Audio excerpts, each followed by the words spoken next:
O programa Justiça ao Jovem do Conselho Nacional de Justiça está identificando os principais problemas das instituições que abrigam menores em conflito com a lei. Em Brasília, uma pesquisa da Justiça mostra que essas crianças e adolescentes temem denunciar a violência e as irregularidades nos centros de internação. Veja na reportagem de Mara Martinez. O medo de retaliação, a falta de credibilidade na instituição e o desconhecimento do direito de denúncia. Tudo isso faz parte da rotina dos adolescentes das 3 unidades de internações no Distrito Federal. Essa realidade agora, revelada em uma pesquisa, já é velha conhecida da Associação de Pais de Adolescentes em Conflito com a lei. O que deveria mudar seria o sistema de educação dos internos que ali estão, dos jovens que estão ali dentro e dos próprios funcionários, tá? Da forma de tratamento em que eles dão para os adolescentes que ali estão, tem que ser através da educação. A pesquisa realizada pela Seção de Medidas Socioeducativas da Primeira Vara da Infância e da Juventude do DF tem como título A Violência Policial na Voz dos Adolescentes em Conflito com a Lei.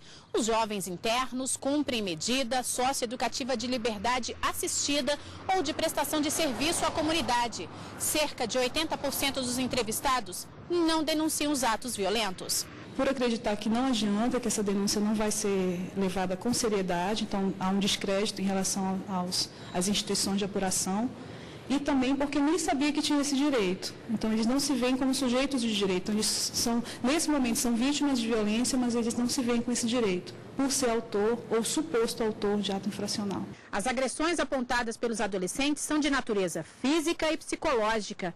Elas acontecem durante a abordagem do policial no trajeto às delegacias ou até mesmo dentro delas. Para o juiz auxiliar da presidência do Conselho Nacional de Justiça, isso mostra o despreparo do policial em lidar com a situação e com esse público específico. Se o agente não tiver uma capacitação muito bem feita, ele vai perder a paciência ou ele vai tentar subjugar esse jovem no intuito de discipliná-lo, quando na verdade a disciplina se faz por convencimento e não por violência. O programa Justiça Jovem, desenvolvido pelo CNJ desde o ano passado, já verificou o grau de violência dentro das unidades em todo o país. As ocorrências são encaminhadas para o Ministério Público, tribunais de justiça e defensorias públicas, órgãos responsáveis para resolver essas questões. E o nosso convidado de hoje é o defensor público da Vara da Infância e Juventude, Sérgio Domingos. Boa tarde, bem-vindo ao Jornal da Justiça. Bom, quando um caso de violência ou tortura acontece nesses locais, nessas unidades de internação contra os menores, o que acontece? É aberto um processo criminal contra o agressor? Como todo ato, como todo crime, todas as vezes que alguém pratica uma violência ou uma lesão contra determinada pessoa, é aberto um procedimento criminal para apurar esses fatos. Agora, o responsável pela unidade de internação também pode responder por esse ato? Se o ato foi praticado internamente, sim. Ele é corresponsável.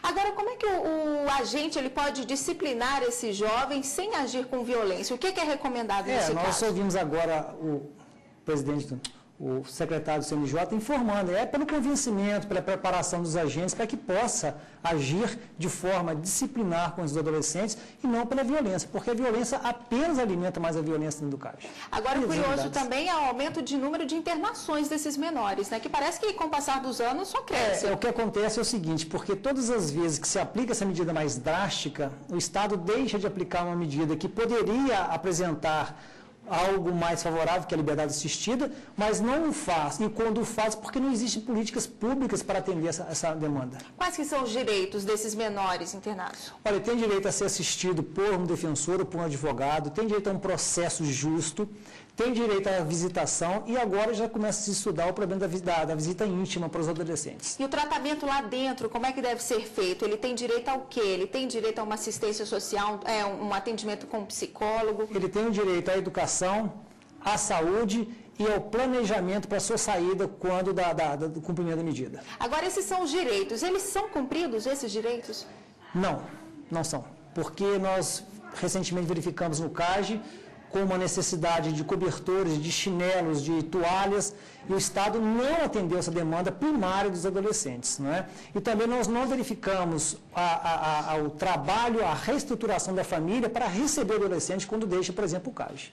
Tá certo. Bom, e vamos tirar as dúvidas dos nossos telespectadores. Vamos conferir a primeira pergunta. Meu nome é Michael Nóbrega, sou do Turismo de Brasília. A quem eu posso denunciar abusos cometidos contra menores infratores? Então, há um canal de denúncia a ser feito?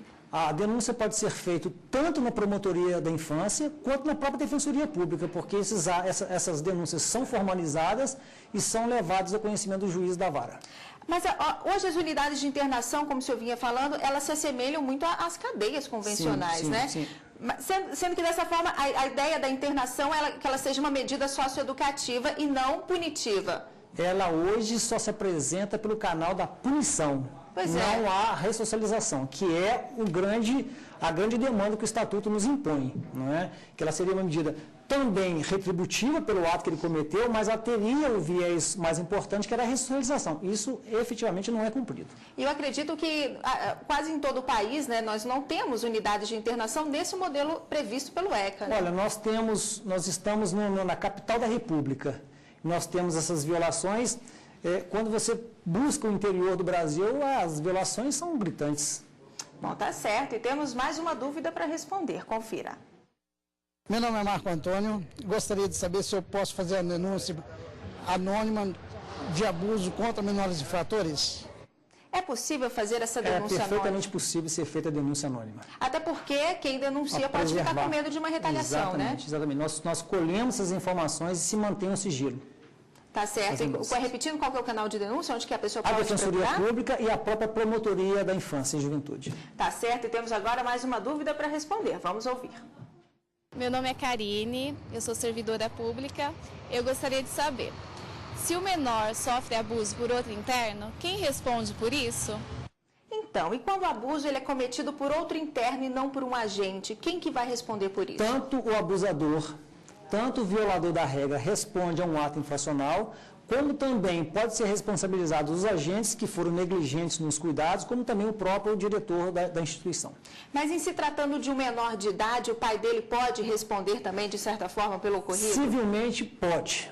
Civilmente pode ser responsabilizado pelos danos, porque o responsável legal por incapaz, ele responde objetivamente pelos danos que esse menor venha a causar a qualquer pessoa. Como é que deve ser feita a prisão, a internação de um menor em conflito com a lei? Quais são os trâmites legais para isso? Olha, quando ele é colhido em flagrante, é levado à delegacia especializada, que é a delegacia da criança, é colhido as informações e ele é apresentado à vara da infância para que ele possa ser levado à promotoria, antes orientado pelo defensor com relação à conduta do processo, é ouvido informalmente e o promotor ou representa contra ele ou oferta a liberdade para ele. E há um tempo máximo que ele pode ficar internado? 45 dias é o prazo máximo. E a idade limite? A idade limite de 12 a 18 anos, cometido o ato infracional, ele responde pelo Estatuto. Se ele comete antes de 18 anos um ato infracional e amanhã ele fica maior, ele ainda continua respondendo pelo Estatuto. Quais que são os critérios para a aplicação das penas para esses menores? Olha, todas as vezes que o ato infracional for de gravidade, não é? E representar dano à ordem pública, se aplica uma medida mais drástica, que é a internação. Sim, agora, ao completar a maioridade, ele pode ser automaticamente transferido para um presídio convencional ou não? Ele só irá para o presídio convencional se ele cometer um crime já com a idade de maior, ou seja, 18 anos. Agora, ainda menor de idade, mesmo que ele cometa um assassinato, por exemplo, ainda assim, ao completar a maioridade, ele continua, sai e não vai responder num presídio convencional. Nós temos que observar que nem sempre ele cumprir a internação, o prazo máximo de 3 anos, ele será posto em liberdade. Ele pode ter uma progressão da medida e, por exemplo, uma semi-liberdade de ficar mais 3 anos. Né? E depois, uma liberdade assistida e ficar no acompanhamento do Estado, até que ele ultrapasse o prazo máximo, que é de 21 anos. Aí não tem mais como ficar sob a égide do Estatuto. E ele pode ser preso em flagrante? Menor pode ser preso em flagrante? Sim, pode. E é encaminhado, no caso, como nós não temos uma unidade de internação adequada, ele é encaminhado para uma delegacia convencional. Não, a delegacia especializada. A delegacia da criança e do adolescente. Que de fato se assemelha a uma delegacia convencional, né? Não, ela tem um perfil diferenciado que tange o acolhimento do adolescente, porque são agentes especializados que estão no trato do adolescente, exatamente para tentar minimizar as violências que ele sofre. Né? Por exemplo, uma prisão feita por um policial militar que está despreparado, ou de um agente de uma delegacia comum que poderia impor a ele uma violência para que ele possa seguir algumas regras. Tá certo. Muito obrigada pela participação do senhor, por esses esclarecimentos. Tenha um bom fim de semana. Então, obrigado.